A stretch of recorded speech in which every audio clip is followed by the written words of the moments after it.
Eu estou elegendo aqui 3 possibilidades de erros ou de desvios que podem travar a obra de Deus, que podem diluir esses princípios e essas verdades. Primeiro, erro no conceito. Segundo, erro na estrutura. E terceiro, erro no coração.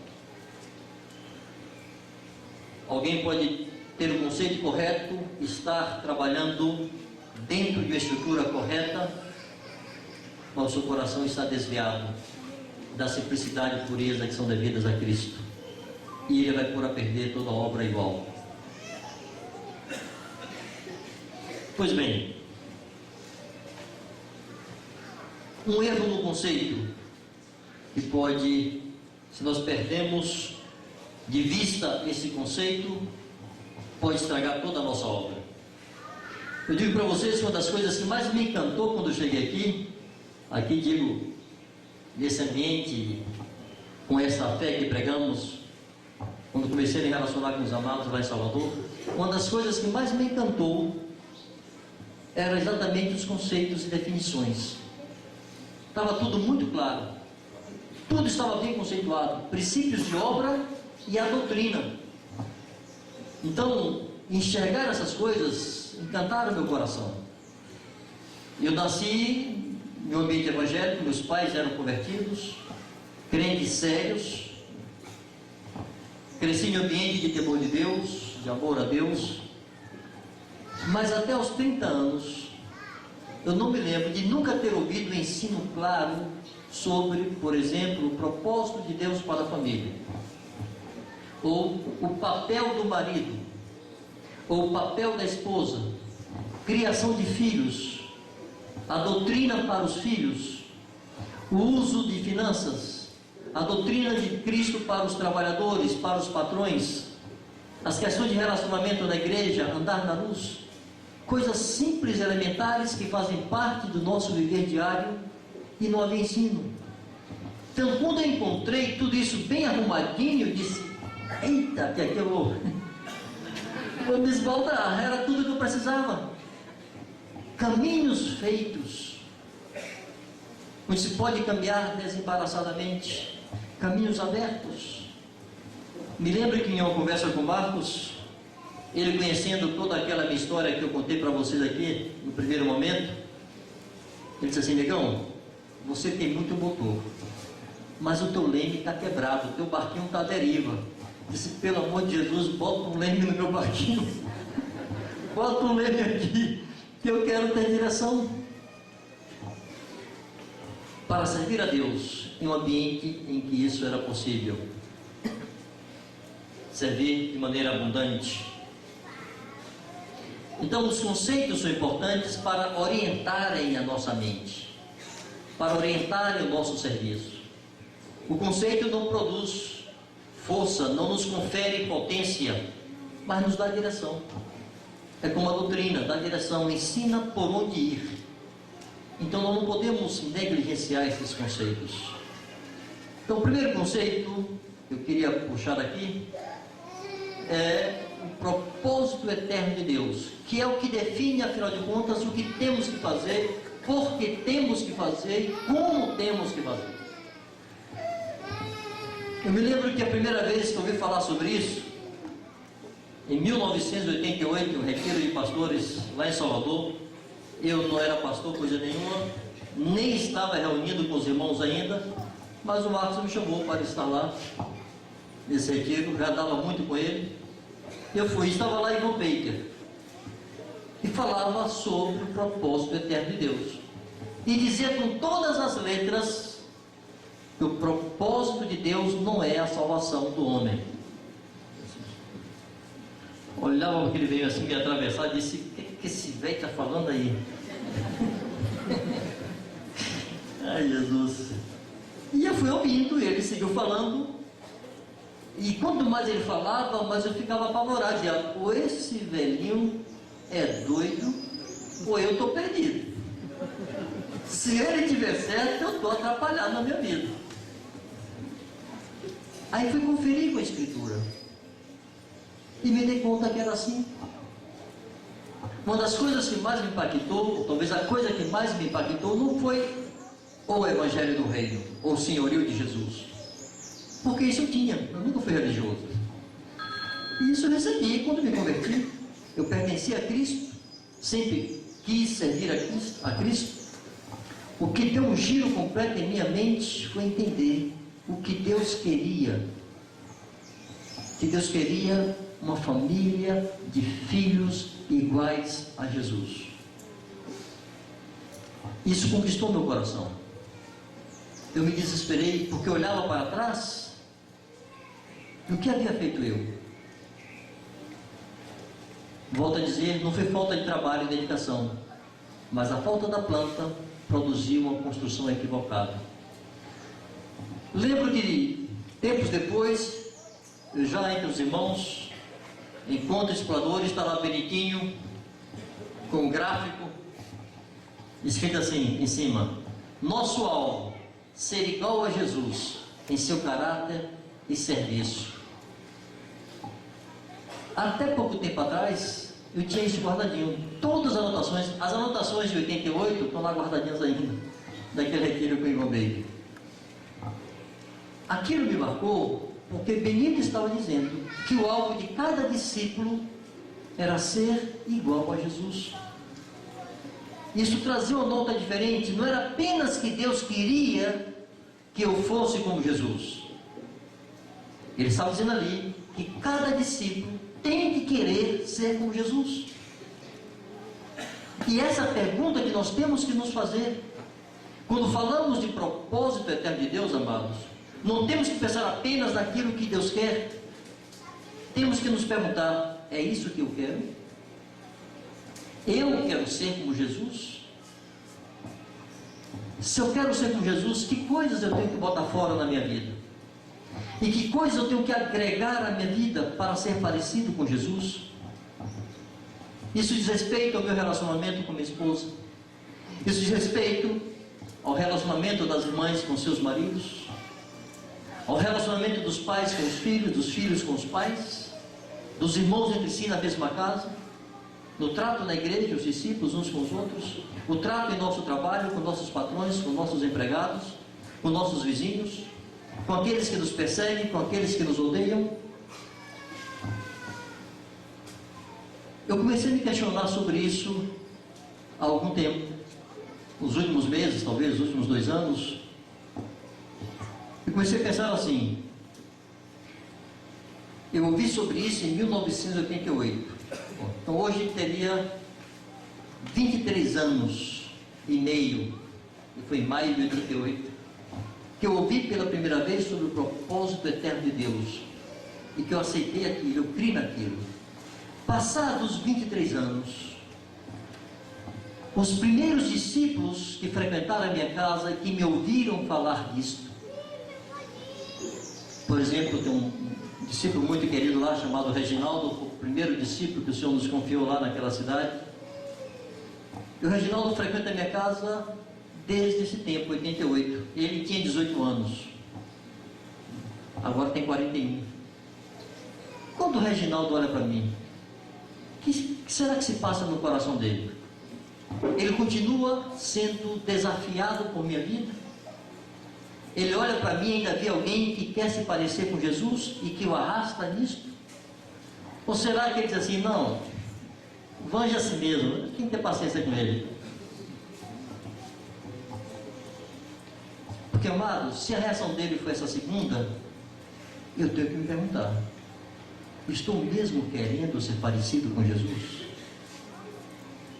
Ou isso virou apenas uma definição de obra, um conceito de ministério e não a verdade pessoal para a minha vida? A minha eleição foi para ser santo e irrepreensível perante Ele em amor, ser filho como Jesus é filho, ser perfeito como Jesus é perfeito. Jesus disse aos discípulos assim: sede perfeitos como é perfeito o vosso Pai que está nos céus. Nós recebemos essa palavra assim? Ou nós colocamos um monte de amortecedores aí para diminuir o impacto dessa frase de Jesus? Qual é a interpretação que damos para isso? O que Jesus quis dizer quando ele falou que devemos ser perfeitos como nosso Pai que está no céu, foi exatamente isso. Que sejamos perfeitos como é perfeito nosso Pai que está nos céus. Ele não queria dizer outra coisa.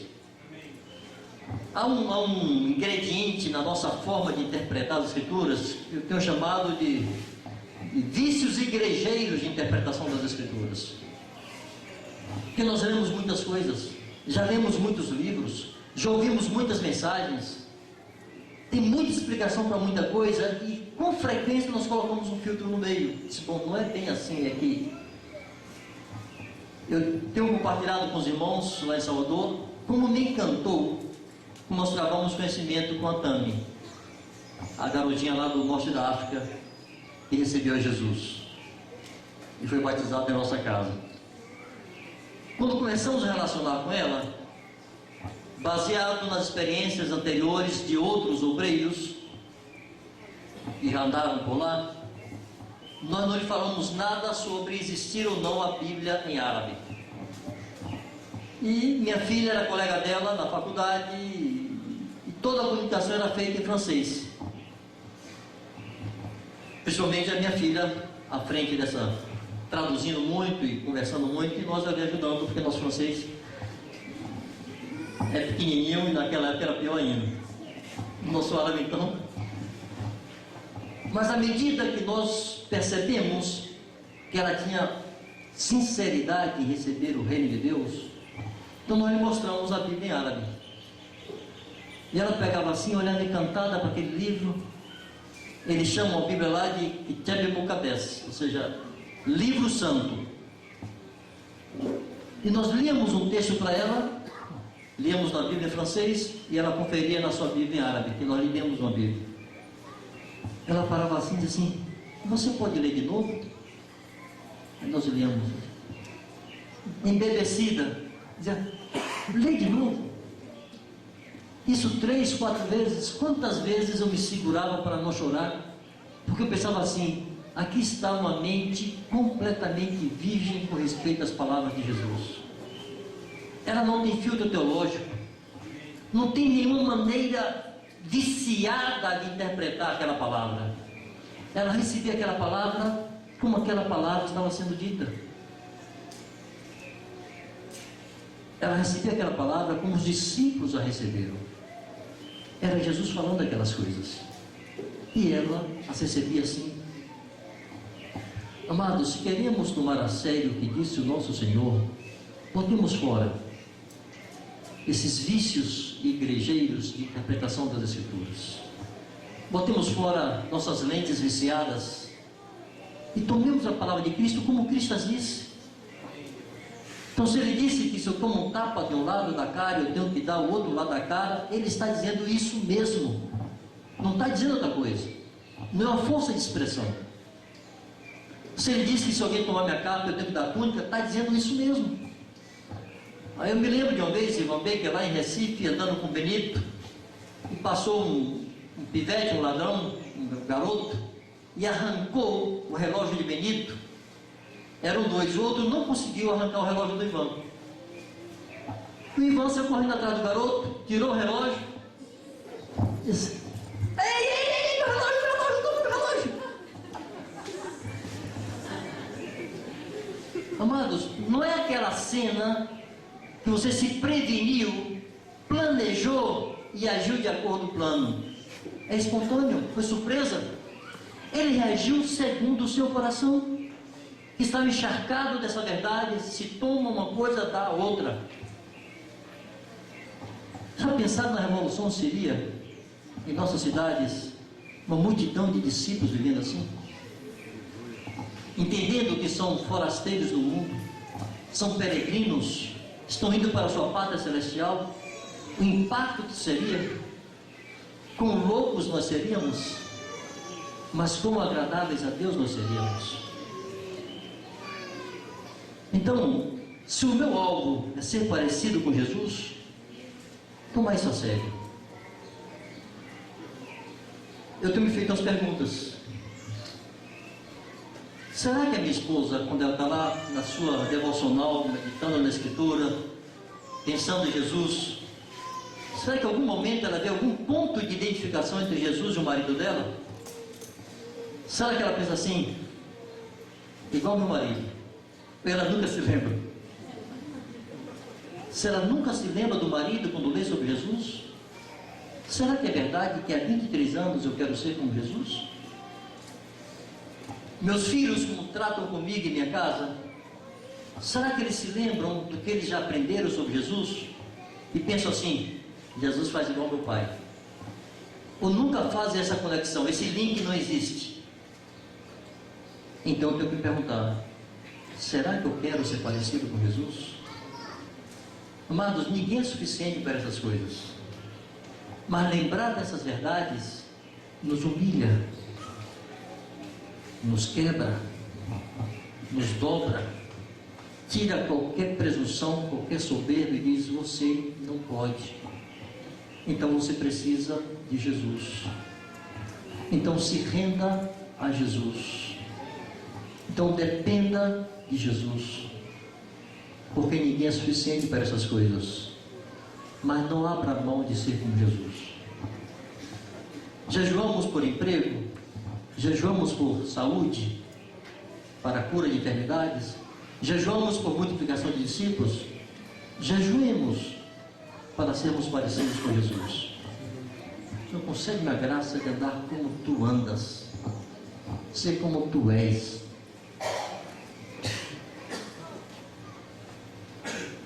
Pois bem,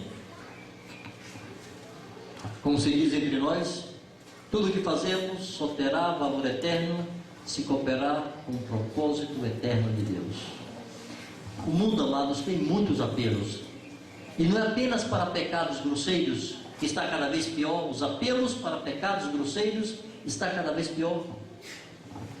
Mas o mundo desde sempre, agora mais do que nunca, apela para tudo que é carnal em nós. Autoafirmação, soberba, inveja, competição, ciúmes, riquezas, prosperidade, projeção, reconhecimento, sensualidade, mentira, infidelidade, usura, idolatria. O mundo enche a nossa mente com esse negócio o tempo todo. O lugar que você vai tem algum apelo. Então ele em Salvador estava olhando no fundo de um ônibus, um cartaz, um comercial sobre a ótica,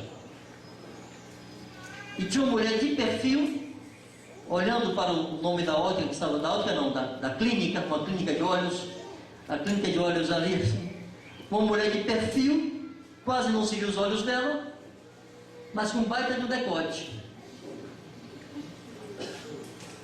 É clínica de olhos, por que tem que mostrar o decote da mulher? Por que não mostra os olhos?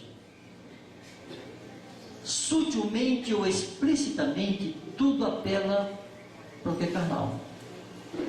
Aí quando nos encontramos, o que fazemos? Muitos de nós só falam do mundo de novo. Aí estranha quando está frio, quando está desanimado, quando está abatido, porque no mundo ouve do mundo. Quando encontra os santos, fala do mundo.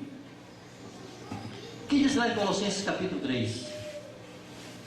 Porque morremos, a nossa vida está oculta juntamente com Cristo em Deus. Se já ressuscitamos com Cristo, pensemos nas coisas lá do alto onde Cristo vive, e não nas que são aqui da terra. Porque o que é terreno é passageiro, o que é do céu é eterno.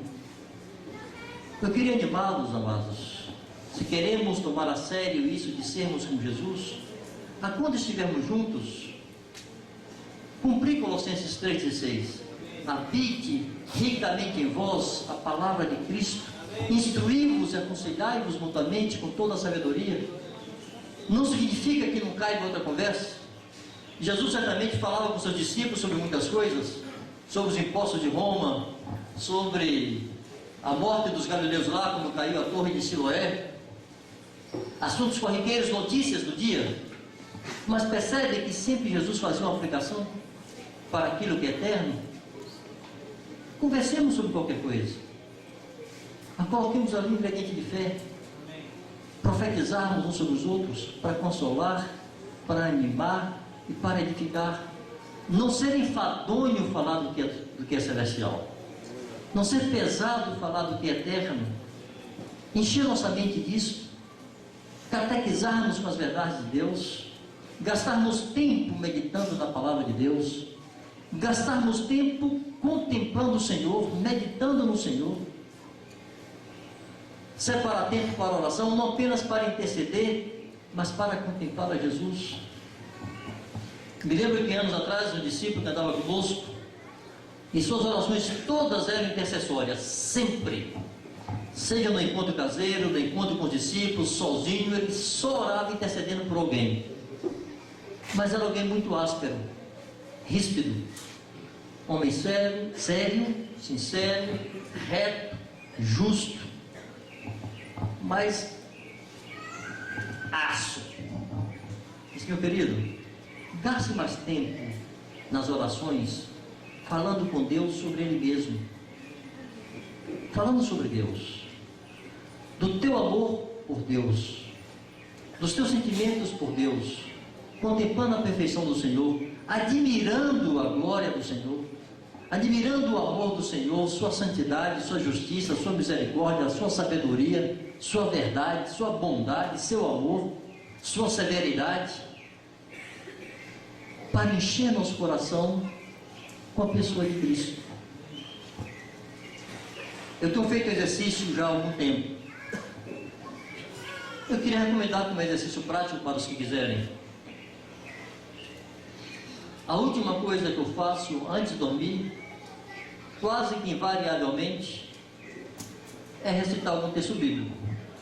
Ou eu vou abrir a escritura e tentar memorizar alguns textos, fiz isso muito tempo, pegava um livro da escritura e disse: vou decorar esse livro aqui. Primeira noite memorizava 2 versículos e dormia repetindo eles.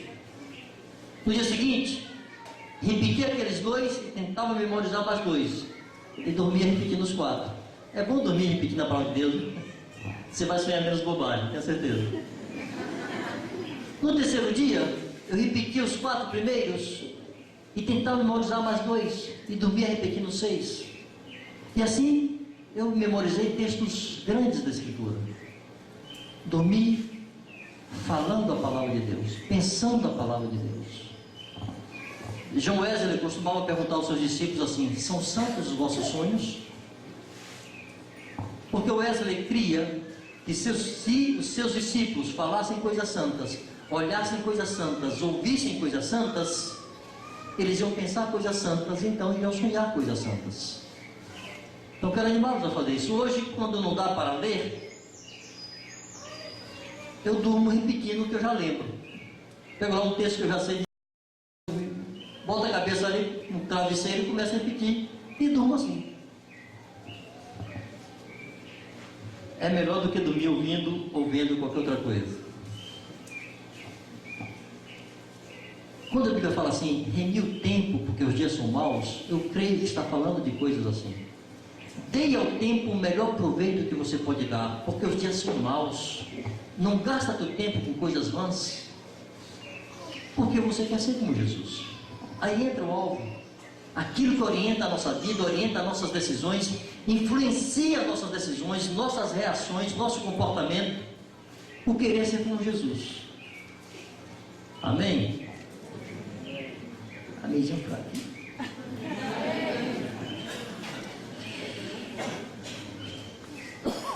Irmãos, o meu consolo e confiança é que Deus quer, então Ele fará. Aquele que começou a boa obra em vós, há de completá-la até o dia de Cristo Jesus. Aleluia.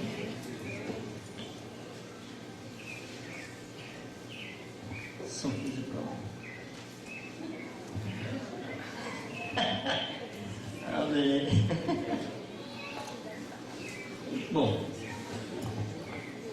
segundo conceito que eu queria destacar aqui, dentro ainda daquele primeiro tópico de erro no conceito, é quanto à ordem que Jesus nos deu. Jesus nos deu uma ordem muito específica. E aqui eu quero contar 2 histórias interessantes sobre isso. A primeira foi com o mesmo Ivan Baker, naquele retiro de 88 que eu já me referi aqui. Uma tarde daquela, tempo livre, Ivan sentado, uma roda de irmãos em torno dele, conversando, fazendo perguntas, e eu quis fazer minha perguntinha também. Como eu já sabia que o bom velhinho ali não tinha papas na língua, eu fiz toda uma introdução grande, dei uma volta lá atrás da serra, e disse: olha, Ivan, isso aqui não é importante para mim. Eu só quero esclarecer uma dúvida, porque sempre tive essa dúvida, nunca consegui ninguém que me explicasse. Você é um irmão mais experiente, mais maduro, talvez me ajude, mas não é importante para mim, não afeta a minha fé e tal. Botei todas as almofadas possíveis e fiz a pergunta. Eram 3 textos esquisitos ali, textos de não fácil explicação. Eu lia muita Bíblia, essas coisas saltavam aos olhos, bom, anotava lá e quero saber o que é isso. E perguntei para ele. Ele disse assim: meu irmão, eu não sei. E você deve aprender a dizer que não sabe. Para mim, isso é especulação ociosa. É por causa dessas coisas que vem as heresias na igreja. Procurando um buraco para enfiar a cabeça. Sim, mas há uma coisa que eu sei: Jesus nos mandou fazer discípulos. Quantos você já fez? Você tem feito discípulos? Bem, quer dizer, eu já dei mais 3 voltas e não. Isso, olha, vá e faça. E eu tenho certeza que você não vai ter tempo para essas perguntas. Como vocês acham que eu sei daquele retiro? Onde é que tem discípulo aqui? Onde é que eu faço um?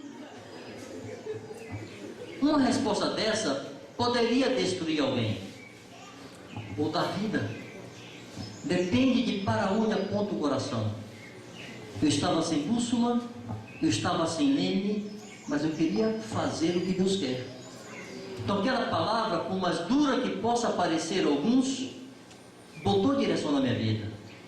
Agora eu sabia de uma coisa: Jesus, o Senhor, me mandou fazer discípulos. Sabe o que eu fiz quando cheguei lá de volta à minha congregação? Procurei o pastor e disse: pastor, é o seguinte, eu tenho que fazer discípulo. E se não der para fazer discípulo aqui, eu já estou pegando minha mochila. Disse: não, meu irmão, faça aqui, você vai fazer. E eu comecei a tentar fazer discípulos naquele ambiente. Um outro episódio foi com o próprio Benito de novo. Devo muitíssimo àquele companheiro. Naquela mesma reunião de exploradores que me referi há pouco, o Benito perguntou assim para o povo, os irmãos: qual a ordem que Jesus nos deu? Eu, sentado lá atrás, disse: mas essa gente é presunçosa demais. A ordem que Jesus nos deu? Mas Jesus nos deu tantas ordens, como é que agora eu vou eleger a ordem que Ele nos deu? Perdoar, amar, servir e tal.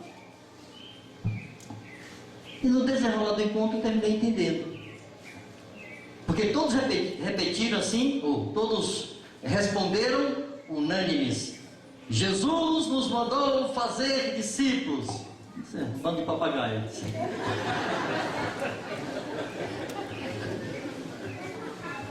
Eu tinha minhas reservas ainda.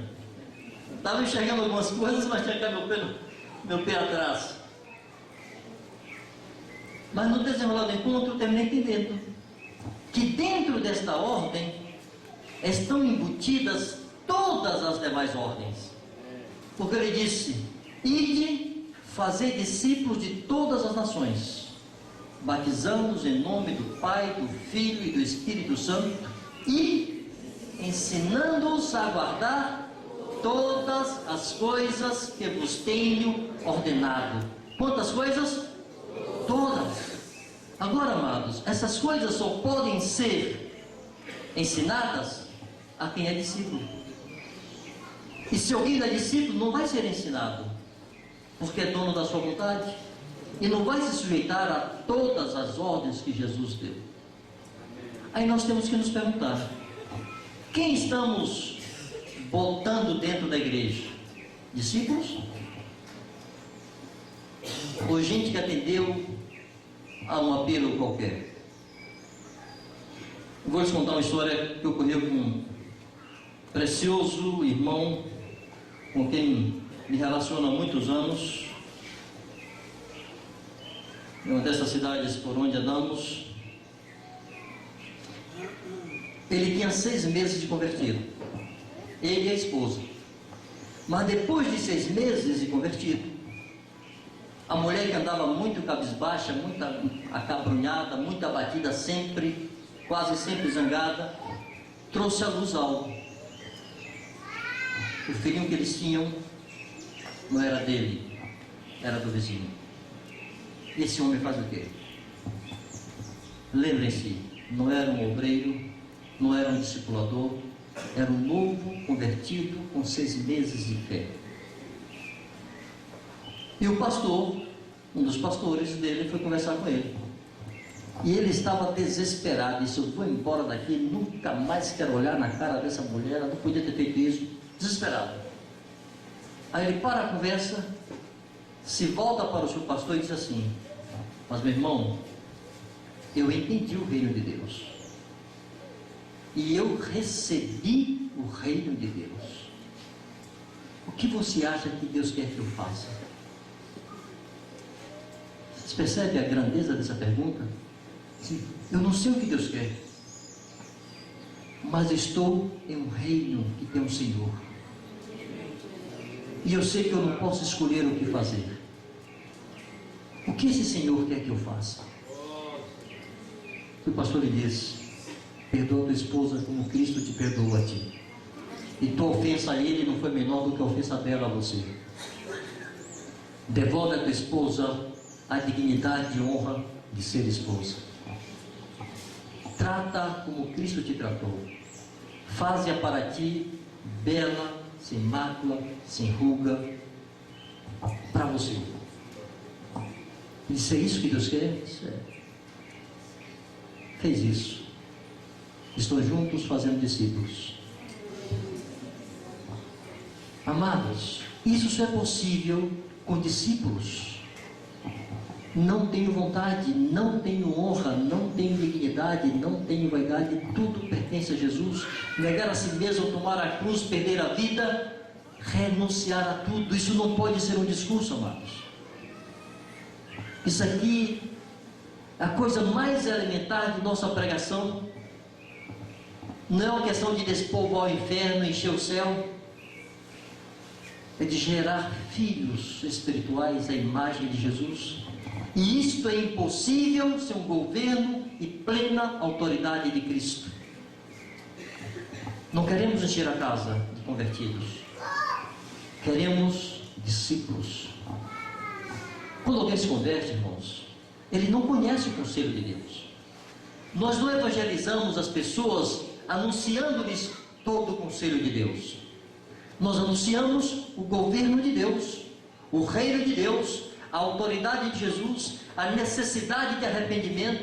Falamos do amor de Deus, que deu seu Filho, Deus se fez homem, Deus encarnou, Deus morreu na cruz por tua vida, e agora Ele precisa te governar. Pregamos isto. Esse Deus ressuscitou, Jesus ressuscitou, é Senhor de todos, juiz de vivos e mortos. Tua vida tem que pertencer a Ele, senão você não pode entrar no reino dele. E as pessoas se batizam com isso na mente: minha vida estava transtornada porque eu me governava, agora eu pertenço a Cristo, Ele vai me governar, por meio da sua palavra, por meio da igreja, por meio do testemunho do Espírito Santo dentro de mim. Eu vou obedecer a Jesus. Mas ele conhece quase nada da vontade de Jesus. Aí no caminho ele vai descobrindo que ele tem que restituir, que ele tem que consertar, que ele tem que perdoar, que ele tem que pedir perdão. Mas isso, se a sua vontade não pertence a Cristo, ele não vai obedecer. Me lembro de outra história. Alguém recém-convertido, discípulo lá em Salvador, era amigo nosso há muitos anos, por fim se batizou, se converteu, recebeu o reino e não foi batizado. Só que ele tinha que fazer uma restituição importante. Ele trabalhava com alguém que era pai de um outro discípulo. E esse patrão dele também era meu amigo. Eu conheci aquele homem de muito tempo e sabia como o sujeito era bravo. Pedaço de chão, mano. Era bravo e valente, né? Eu cheguei para aquele discípulo e disse assim: meu irmão, é o seguinte, você vai ter que confessar para o teu patrão que você roubou. Ele metia a mão no dinheiro do patrão, né? Era funcionário de segurança, de confiança aí. Você vai ter que conversar com ele e restituir. Agora, como eu sei que ele é muito bravo, ele pode até descer a mão em você, vai querer te bater e você vai para a cadeia quase certo. Então eu vou contigo, porque eu sou amigo dele, aí quem sabe a gente consegue dar uma amenizada. Aí combinamos o dia e a hora de irmos lá. No dia marcado, hora marcada, fui à casa dele, disse: aí, vamos lá? Disse: não, já fui. Como assim você já foi? Na hora de roubar eu não te chamei. Por que na hora de consertar eu tenho que ir com você? Entendeu o reino de Deus? Eu plantei, eu vou colher. Eu não posso plantar e pedir que outro colhe em meu lugar. Eu me exponho às consequências, porque eu quero agradar a meu Senhor. E nada tenho por preciosa a minha vida. Isto é ser um discípulo. E nós não podemos fazer outra coisa, amados. A ordem que Jesus nos deu é que façamos discípulos. E a única pregação que forma discípulos é a pregação do Evangelho do Reino de Deus. Amém? Vamos ficar de pé? Dar graças ao Senhor?